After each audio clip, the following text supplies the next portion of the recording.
नमस्कार प्रेक्षकांनो, मालिकेच्या पुढील काही भागांमध्ये आपल्याला खूपच जबरदस्त असा ट्विस्ट पाहायला मिळणार आहे। वरचेवर आपण पाहत आहोत की प्रतिमाची स्मृती ही परत यायला लागलेली आहे।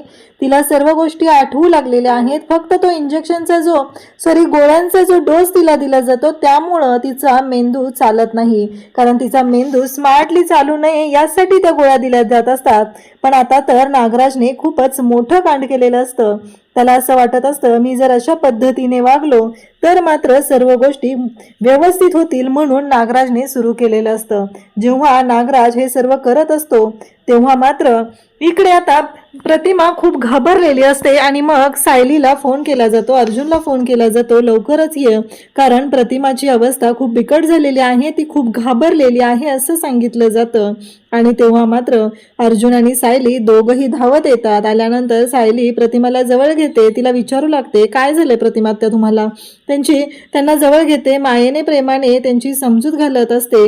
हे सगळं चालू असतं। त्यासोबतच इकडे पाहायला मिळतं की जेव्हा या सर्व गोष्टी घडत असतात तेव्हा मात्र इकडे प्रिया जी आहे तिचं वेगळंच कांड सुरू झालेलं असतं, कारण अश्विन आणि प्रिया यांच्या दोघांचं चांगलंच वाजलेलं असतं आणि त्याचबरोबर या सर्व गोष्टी घडत असतात। त्यानंतर आपल्याला पाहायला मिळतं की सायली घरी आलेली असते। सायली ही आता प्रतिमाची समजूत घालत आहे, कारण आपण पाहिलेलं आहे जेव्हापासून प्रतिमा आलेली आहे तेव्हापासून जेव्हा आलेली होती, नवीन होती, तेव्हा सुद्धा प्रतिमा ही जी आहे ती फक्त सायलीच ऐकत होती, सायलीच्याच बाजूने ती असायची, कारण सायलीच्या मागे मागे लपायची, चेहऱ्यावरती पांघरलेलं असायचं आणि ती फक्त सायलीचं ऐकत असायची। ह्या सर्व गोष्टी घडत होत्या, परंतु आता प्रतिमा पुन्हा घाबरलेली आहे, म्हणून तर रविराजांनी बोलवलेलं असतं। सायली म्हणत असते, काय झालं प्रतिमा? प्रतिमा सांगत असते की आ गए आ गए आ गए, एवढंच ती बोलत असते, कारण तिला भीती वाटत असते। पण हे सगळं करणारी व्यक्ती म्हणजे नागराज आहे, नागराजकडे ती बोट दाखवत असते। तेव्हा नागराज मात्र म्हणत असतो, अरे दादा मी काहीच नाही केलेलं, अरे प्रतिमा वहिनी तिकडे जाळ्याकडे चाललं होतं चुकून, म्हणून मी त्यांना बाजूला घेतलेलं आहे, फक्त मी दुसरं काहीच नाही केलेलं, असं नागराज सांगत असतो। तेव्हा सायली मात्र प्रतिमाला जवळ घेते आणि तिची समजूत घालू लागते। तिला म्हणत असते, काळजी करू नका प्रतिमा, सगळं व्यवस्थित होणार आहे असं ती सांगत असते आणि प्रतिमाला म्हणत असते की अजिबात घाबरण्याची गरज नाही, आता सगळ्या गोष्टी व्यवस्थित होणार आहेत आणि आपण सगळे व्यवस्थित असणार आहोत, तुम्हाला सगळ्या गोष्टी आठवणार आहेत। हे सगळं सायलीचं बोलणं चाललेलं असतं आणि सायली मात्र प्रतिमाशी या पद्धतीनं बोलत असते आणि सायलीलाही खूप छान वाटत असतं। तेव्हा मात्र जेव्हा या सर्व गोष्टी घडत आहेत आणि त्याच वेळी नागराज मात्र खूप घाबरलेला असतो, त्यावेळेस इकडे अर्जुन म्हणत असतो की सिनियर नक्की काय झालेलं होतं? तेव्हा तो सांगत असता, रविराज सांगतो की अरे काय झालं माहितीये का अर्जुन, काय झालं? प्रतिमा म्हणाली की मी थोडी बाहेर जाऊन येते आणि ती बाहेर गेली आणि अचानक काय झालं काय माहिती, ती घाबरल्यासारखी आली, ओरडायला लागली आणि खूप घाबरलेली होती, ती पॅनिक झालेली होती आणि म्हणून मग मी तिथे गेलो आणि पाहू लागलो, तर हे सगळं जेव्हा माझ्या डोळ्यासमोर घडत होतं तेव्हा ती मलाही जवळ येऊ देत नव्हती, खूप घाबरलेली होती। तेव्हा मात्र मी ठरवलं की नाही, नक्कीच काहीतरी असं झालेलं आहे आणि म्हणून मी तुला फोन केला, कारण मला माहिती होतं सायली आली तरच प्रतिमा इथे नीट होणार आहे, अन्यथा ती खूप घाबरलेली असणार आहे। अर्जुन म्हणतो की काळजी करू नको, सायली आत घेऊन गेलेली आहे ना, नक्की प्रतिमा त्याला ती समजवेल आणि सगळ्या गोष्टी ठीक होतील, काळजी करायची अजिबात गरज नाही असं अर्जुन सांगत असतो। तेव्हा मात्र इकडे रविराजला एकच कळलेलं असतं की बाहेर फक्त नागराज होता, नागराज हा घरात नव्हता, नागराज घरातून बाहेर गेलेला होता, म्हणजे त्यानेच ह्या सर्व गोष्टी केलेल्या आहेत आणि त्याचबरोबर नागराज या सगळ्याला जबाबदार आहे हे कुठंतरी लक्षात आलेलं असतं। आणि त्यासोबतच इकडे रविराज बोलत असतो की हे सगळं काय चाललेलं आहे, हे सगळं तुम्ही जे बोलताय हे सगळं काय काय चालू आहे असं तो बोलत असतो। आणि तेव्हा मात्र नागराज म्हणत असतो की मी काहीच नाही केलेलं दादा, माझा काहीच दोष नाही याच्यामध्ये। मग सायली प्रतिमाची समजूत घालत असते, प्रतिमा त्या काळजी करू नका, सगळं व्यवस्थित होणार आहे, तुम्ही नका टेन्शन घेऊ असं सायली सांगत असते। आणि त्यासोबतच सायली म्हणत असते की प्रतिमात्या मला सांगा बरं नक्की काय झालेलं होतं असं ती बोलत असते। मग प्रतिमा सांगू लागते, सायलीनं खूप शांत केलेलं असतं आणि मग प्रतिमा बोलू लागते। प्रतिमा म्हणत असते की मी बाहेर गेले होते आणि तिथं आग लागलेली होती आणि नागराज भाऊजींनी मला त्या आगीच्या जवळ नेलं आणि त्या आगीमध्ये त्यांनी मला ढकलण्याचा प्रयत्न केलेला आहे असं प्रतिमा सांगत असते. तेव्हा मात्र सायलीला धक्का बसतो, कारण प्रतिमाला असं वाटत असतं हे मी सगळं सांगणं गरजेचं आहे. जर मी हे आत्ता सांगू शकले नाही तर मी प्रॉब्लेममध्ये अडकण्याची शक्यता आहे. हा जो नागराज आहे तो पुन्हा माझ्या जीवावर उठेल असं वाटत असतं. इकडे प्रिया आणि त्याचबरोबर अश्विन यांच्यामध्ये गोंधळ सुरू झालेला असतो आणि प्रिया आणि अश्विन हे दोघंही जे आहेत ते भांडत असतात. अश्विन म्हणत असतो, कारण आजतागायत अश्विनने कधी असं केलेलं नव्हतं. अश्विन म्हणत असतो की हे बघ तन्वी, तू आतापर्यंत जे काही केलेलं आहे ते मला सगळं माहिती आहे, परंतु एक गोष्ट लक्षात ठेव, तू माझ्या परस्पर कोणताही निर्णय घ्यायचा नाही. कारण प्रिया म्हणत असते की मला असं वाटत होतं म्हणूनच मी सांगितलं होतं आणि मी यासाठीच बोलले होते की आपण जाऊया. तर अश्विन म्हणत असतो की मला विचारल्याशिवाय कोणताही निर्णय घ्यायचा नाही आणि माझ्या परवानगीशिवाय माझ्या बाबतीत कोणताही डिसिजन घेतलेला मला आवडत नाही. या बाबतीत अश्विन ठामपणे बोललेला असतो आणि इकडे प्रिया मात्र घाबरलेली असते. प्रिया आहे ती बाहेर जाते आणि बाहेर जाऊन गप्पा मारत असते. ती महिपतला फोन करते, कारण एक्स्पोमध्ये जे काय झालेलं आहे त्याबद्दल तिला महिपतला सांगायचं असतं, म्हणून तिने महिपतला कॉल केलेला असतो. त्याचबरोबर तिने महिपतला सांगत असते की अर्जुन आणि सायली हे तिथे येणार आहेत आणि त्याचबरोबर अर्जुन आणि सायलीही तिथे असणार आहे, त्यामुळं साक्षीच्या बाबतीत विचार करावा लागणार आहे. हे सगळं ती बोलत असते आणि तेव्हा मात्र महिपत म्हणत असतो जे मला माहिती आहे तेच काय सांगते, त्याच्यापेक्षा वेगळं सांगणं काय असेल तर, ह्याच गोष्टी काय पुन्हा पुन्हा सांगत आहेस तू, असं महिपत तिला बोलत असतो. तेव्हा मात्र ती म्हणत असते की मी ते तर सांगितलेलं आहेच, पण मला आणखी वाटलं म्हणून मी आणखीही तुम्हाला सांगितलेलं आहे. हे सगळं इकडं बोलणं सुरू झालेलं असतं. त्याचबरोबर जेव्हा प्रिया हे फोनवरती बोलत असते तेव्हा मात्र मधुभाऊ तिथून जात असतात आणि मधुभाऊंचं लक्ष हे प्रियाच्या त्या लॉकेटकडे जातं. प्रियाच्या गळ्यातलं जे लॉकेट आहे आणि त्याचबरोबर प्रियाच्या गळ्यातलं जे लॉकेट असतं ते पाहिल्यानंतर मधुभाऊ म्हणू लागतात की हे लॉकेट मी याच्या आधी पाहिलेलं आहे. मग मधुभाऊ प्रियाकडे येतात आणि प्रियाला म्हणू लागतात की प्रिया हे काय चाललंय तुझं, म्हणजे तू हे सायलीचं लॉकेट का घातलेलं आहे. तेव्हा प्रिया म्हणते काय बोलताय मधुभाऊ तुम्ही. तेव्हा मात्र इकडे प्रियाच्या डोक्यात ट्यूब पेटते आणि तिला जाणवतं, पण तिने तिच्याच टेन्शनमध्ये असल्यामुळं तिच्या डोक्यातून ह्या सर्व गोष्टी गेलेल्या असतात, ती विसरलेली असते. परंतु इकडे मधुभाऊ मात्र ही गोष्ट विसरलेली नसतात. मधुभाऊ म्हणत असतात की नाही, असं काहीतरी झालेलं आहे, वेगळं काहीतरी मला जाणवत आहे. आणि त्याचबरोबर इकडे मधुभाऊ प्रियाकडे पाहू लागलेले असतात आणि त्याचबरोबर प्रियाला म्हणत असतात की तू काहीतरी लपवतेस. आणि प्रियाचं हे बोलणं चाललेलं असतं. तिला वाटत असतं की मधुभाऊंनी आत्ता मी जे बोललेले होते, मी महिपतला जे बोलत होते ते बोलणं ऐकलेलं आहे असं वाटत असतं.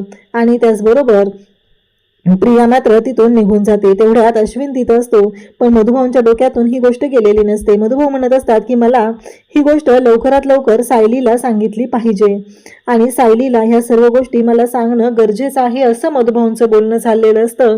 आणि मधुभाऊ आता सायली आणि अर्जुनला बोलावून घेतात. इकडे प्रियाचा मात्र कांगावा सुरूच असतो, कारण प्रियाला असं वाटत असतं की नाही, हे सगळं जे मधुभाऊंचं चाललेलं आहे त्या बाबतीत आता विचार करायला पाहिजे आणि ते मुद्दाम करत आहेत. इकडे सायली आणि अर्जुनला या गोष्टी सांगितलेल्या असतात ऑलरेडी मधुभाऊंनी आणि मधुभाऊ आता आलेले असतात आणि प्रियाला म्हणत असतात की हे तुझ्या गळ्यातलं लॉकेट कोणाचं आहे. तेव्हा कल्पना आणि पूर्णाजी तिथे मदतीला येतात आणि त्या म्हणू लागतात की ते तन्वीच आहे. तेव्हा मधुभाऊ म्हणतात की या मुलीला मी 20 वर्ष सांभाळलेलं आहे आणि हे लॉकेट तिचं नाहीये हे मला माहिती आहे. हे सगळं बोलणं चालू असतं. तेव्हा मात्र इकडे मधुभाऊंनी जेव्हा ही गोष्ट सांगितलेली असते तेव्हा मात्र या सर्व गोष्टी समोर घडत असतात आणि मधुभाऊ म्हणत असतात की हे शक्यच नाहीये, हे लॉकेट हिचं असणं शक्यच नाही, कारण काहीही झालं तरीही या ज्या लॉकेटच्या बाबतीतल्या गोष्टी आहेत त्या मला माहिती आहेत, हे लॉकेट तिचं नाहीये याचे पुरावे आहेत. तेवढ्यातच अर्जुन आणि सायलीही तिथं आलेले असतात आणि अर्जुन आणि सायली जेव्हा येतात तेव्हा मात्र इकडे मधुभाऊ पण आलेले आहेत आणि या सर्व गोष्टी झालेल्या असतात. त्यानंतर आपल्याला पाहायला मिळतं की इकडे अर्जुन तिथे येतो आणि म्हणतो की मधुभाऊ जे बोलत आहेत ते खरं आहे, हे जे लॉकेट आहे ते तन्वीचं नाही. तेव्हा मात्र इकडे सगळे घरातले म्हणू लागतात असं कसं बोलतोस तू अर्जुन, हे लॉकेट तन्वीचंच आहे. तेव्हा मधुभाऊ म्हणत असतात की नाही, हे लॉकेट सायलीच आहे, कारण आश्रमामध्ये रजिस्टर होतं. जेव्हा आश्रमामध्ये नवीन मुलं यायची तेव्हा या सर्व गोष्टी मी लिहून ठेवलेल्या असायच्या. त्यांच्या बाबतीतले सगळे बारकावे, त्यांच्यासोबत असलेल्या गोष्टी, त्यांना जेव्हा आश्रमात आणलं तेव्हा त्यांचा काढलेला फोटो, या सर्व गोष्टी मी लिहून ठेवलेल्या होत्या आणि ते सगळं मी जपूनही ठेवलेलं आहे. तेव्हा आता मधुभाऊ हे बोलत असतात आणि मग अर्जुन ते रजिस्टर दाखवतो. त्या रजिस्टरमध्ये सायलीच्या पुढे त्या लॉकेटची नोंद असते आणि तेव्हा मात्र सर्व सुभेदार आणि किल्लेदारांना धक्का बसतो. सगळेजण म्हणू लागतात की हे कसं शक्य आहे. तेव्हा अजूनही कोणाच्याही लक्षात आलेलं नसतं की सायलीच्या पायावर बर्थमार्क आहे का, प्रियाच्या पायावर बर्थमार्क आहे हे विचारलं जाईल. तेवढ्यात नागराजही तिथं आलेला असतो आणि नागराज मात्र म्हणत असतो की हे सगळं काय घडतंय, कारण या सर्व गोष्टी ज्या घडत असतात त्या मात्र खूप विचित्र पद्धतीने झालेल्या असतात आणि मधुभाऊंना या सर्व गोष्टींचा खूप मोठा धक्का बसलेला असतो. मधुभाऊ म्हणत असतात की नक्कीच असं काहीतरी गुळपीट आहे ज्याच्यामुळं हे सगळं समोर आलेलं आहे, हे मधुभाऊंच्या डोक्यात आलेलं असतं. मधुभाऊ म्हणत असतात की नाही, अशी कोणती तरी गोष्ट आहे आणि ज्यामुळंच ह्या सर्व गोष्टी अशा पद्धतीनं झालेल्या आहेत. हे सगळं बोलणं चाललेलं असतं आणि मधुभाऊ तिथं सर्वांना सांगत असतात. मधुभाऊंनी ते रजिस्टर दाखवलेलं असतं. इकडे सायली आणि अर्जुनने ऑलरेडी मधुभाऊंची भेट घेतल्यामुळं या सर्व गोष्टींची माहिती काढलेली असते. प्रिया मात्र घाबरलेली असते. नागराजही तिथं असतो. नागराज म्हणत असतो की मधुभाऊ, तुमचा काहीतरी गैरसमज झाला असेल. अर्जुन म्हणतो की मधुभाऊंचा गैरसमज होण्याचा प्रश्नच नाहीये, या रजिस्टरमध्ये सगळ्या नोंदी आहेत. आता नागराज सुद्धा अडकला जाणार असतो, त्यामुळं नागराजला भीती वाटायला लागलेली असते. जर आपण याच्यामध्ये पकडलो गेलो तर हा मोठा प्रश्न नागराजच्या पुढे उभा राहिलेला असतो. आणि इकडे मधुभाऊ म्हणतात की एवढंच वाटत असेल तर आश्रमात असलेले जे काका आहेत त्यांना, काकूंना, त्याचबरोबर कुसुमला मी सगळ्यांना बोलावून आणू शकतो आणि सगळ्यांना इथे साक्षीदार म्हणून उभे करू शकतो. सगळेजण सांगतील की हे लॉकेट प्रियाचं होतं का नव्हतं. तेव्हा मात्र कुसुमताई तिथे आलेली असते, त्याचबरोबर काका आलेले असतात. या सगळी लोक तर खोटं बोलणार नाहीयेत आणि प्रिया एकटीच खरी आहे का, असं मधुभाऊ म्हणत असतात. आणि तेव्हा मात्र प्रिया म्हणत असते की नाही मधुभाऊ, तुम्ही खोटं बोलताय, हे लॉकेट माझं आहे. मधुभाऊ म्हणतात, अगं तू केवढी होती जेव्हा आश्रमात आली होती तेव्हापासून मी तुला सांभाळलेलं आहे. तुझे गुण, ह्या सगळ्या गोष्टी मला ना नेहमी वाटत होतं की खरंच तू रविराज, त्याचबरोबर रविराज साहेब आणि त्याचबरोबर इकडे प्रतिमाताईंची मुलगी आहे, याबद्दल मला डाऊटच होता. कारण कसं आहे माहिती आहे का, तुझा जो स्वभाव आहे ना तो कसा आहे ते मला चांगलंच माहिती आहे. कारण तू कोणत्या पद्धतीने लहानाची मोठी झाली, तुझ्या स्वभावात असलेले गुण, या सर्व गोष्टी मला माहिती आहेत. पण तरीही मी सर्व गोष्टींकडे कानाडोळा करत होतो, म्हणत होतो की जाऊ दे, लहानपणी वेगळ्या वातावरणात वाढलेली होती, कुठल्या गोष्टी मिळालेल्या नव्हत्या म्हणून अशी वागत असशील. कारण आपण खूप गरीब परिस्थितीत होतो, कारण मी तुम्हाला तेवढ्या सुखसुविधा देऊ शकलेलो नव्हतो, म्हणून मला वाटत होतं की हे सगळं असं झालेलं आहे. पण आता माझ्या लक्षात येत आहे की नाही, तुझी जी सवय आहे ती बंद झालेली नाहीये. मला वाटलं होतं लग्नानंतर तरी तू बदलशील, तुझ्या आईवडिलांकडे गेल्यानंतर बदलशील, पण नाही. खरंच मला आता शंका यायला लागलेली आहे की तू खरंच त्यांची मुलगी आहेस का, असं इकडे मधुभाऊंनी आता शंका उपस्थित केलेली असते. आणि तेव्हा मात्र इकडे आता प्रियाच्या पायाखालची जमीन सरकते. मधुभाऊंनी हे सगळं बोलल्यामुळं प्रियाची मात्र वाट लागलेली असते, तिला कळायचं बंद झालेलं असतं. मधुभाऊ हे सगळं काय बोलत आहेत, हे कसं शक्य आहे, हा प्रश्न प्रियाला पडलेला असतो. आणि तेव्हा मात्र प्रिया म्हणत असते की मधुभाऊ, तुम्ही हे सगळं काय बोलताय. तेव्हा मधुभाऊ म्हणतात की हो, मी जे खरं आहे ते बोलतोय. अर्जुनने तर सगळे पुरावे दाखवलेले असतात. आणि आता मात्र प्रियाची वाट लागलेली असते. घरातले सगळेजण चिडलेले असतात. घरातल्या सगळ्यांचं असं म्हणणं असतं की ही मुलगी कोण आहे हे कळलं पाहिजे. त्याचबरोबर मधुभाऊंना आता सगळेजण म्हणत असतात की तुमच्याकडे तिचा फोटो आहे का. मधुभाऊ म्हणत असतात की हो आहे माझ्याकडे तिचा फोटो, लहानपणीचा, आता सायलीचा फोटो आहे माझ्याकडे आणि प्रियाचाही फोटो आहे. त्याचबरोबर काही गोष्टी अशा घडलेल्या होत्या की 2 गाठोडी होती ज्याच्यामध्ये यांचं साहित्य सुद्धा होतं आणि ती गाठोडी गायब झालेली आहे, असं अर्जुनही सांगतो. तेव्हा मात्र सगळ्यांना त्या गोष्टी क्लिक होतात, सगळ्यांच्या लक्षात येतं नाही, नक्कीच काहीतरी वेगळं घडलेलं आहे, हे सगळ्यांच्या डोक्यात सुरू झालेलं असतं. इकडे आता रविराजला कळलेलं असतं की हे जर लॉकेट सायलीचं होतं तर नक्कीच काहीतरी वेगळं आहे. आणि रविराज मग सायलीला जवळ घेतात आणि सायलीला म्हणतात की माफ कर, माझ्याकडून खरंच काही गोष्टी चुकल्या गेलेल्या आहेत, मी तुझ्या बरोबर चुकीच्या पद्धतीनं वागलेलो आहे. हे सगळं इकडे रविराज बोलत असतात. आणि त्याचबरोबर इकडे पाहायला मिळतं ते म्हणजे अर्जुन खूप चिडलेला असतो आणि अर्जुन म्हणत असतो की आत्ताच्या आत्ता या मुलीला इथून बाहेर काढायचं आहे, आत्ताच्या आत्ता ही मुलगी इथून बाहेर गेली पाहिजे. प्रिया मात्र कांगावा करत असते, रडत असते, पण आता ऐकून घ्यायला कोणीच नसतं. कारण तिचं जे सगळं सत्य आहे ते समोर आलेलं असतं. जेव्हा मधुभाऊनी तो फोटो दाखवलेला असतो तेव्हा मात्र तो फोटो असतो तो लहान तन्वीचा असतो. आणि इकडे सगळ्यांच्या समोर आता आलेलं असतं की सायली ही रविराज आणि प्रतिमा यांची मुलगी आहे.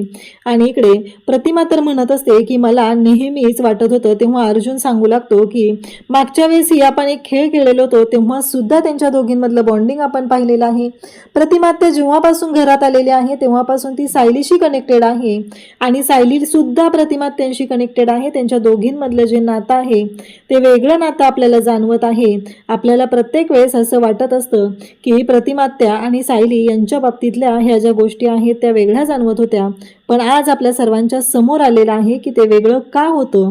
कारण त्या दोघीजणी खरंच एकमेकींशी नाळेने जोडलेल्या गेलेल्या आहेत. त्या दोघींमध्ये रक्ताचं नातं आहे हे समोर आलेलं असतं. कारण सायली आणि प्रतिमा यांचा ब्लड ग्रुप सुद्धा सेम आहे, ही गोष्ट सुद्धा समोर आलेली असते. कारण तेव्हा इकडे कुसुम सांगत असते की जेव्हा सायलीवरती हल्ला झाला होता तेव्हा प्रतिमाताईंनीच त्या सायलीला रक्त दिलेलं होतं, त्यामुळं सायलीचा ब्लड ग्रुप आणि प्रतिमाचा ब्लड ग्रुप सेम आहे. म्हणजे छोटी तन्वी जेव्हा लहान होती तेव्हा तिचा ब्लड ग्रुप चेक केलेला होता आणि तो बॉम्बे ब्लड ग्रुप होता हे समोर आलेलं होतं. या सर्व गोष्टी कळलेल्या असतात. सायली प्रतिमा त्यांच्या जवळ जाते आणि त्यांच्या गालावरून हात फिरवते तेव्हा मात्र सगळ्यांच्या समोर हे आलेलं असतं.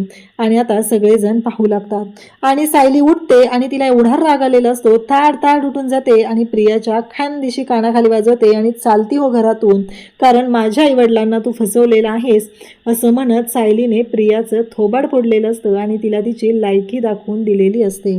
इकडे प्रतिमा आणि सायली दोघी एकमेकींना मिठी मारतात आणि पूर्णाजी त्याचबरोबर घरातले सगळेजण खुश झालेले असतात. अशाच अपडेटसाठी चॅनलशी कनेक्ट राहा. थँक्यू.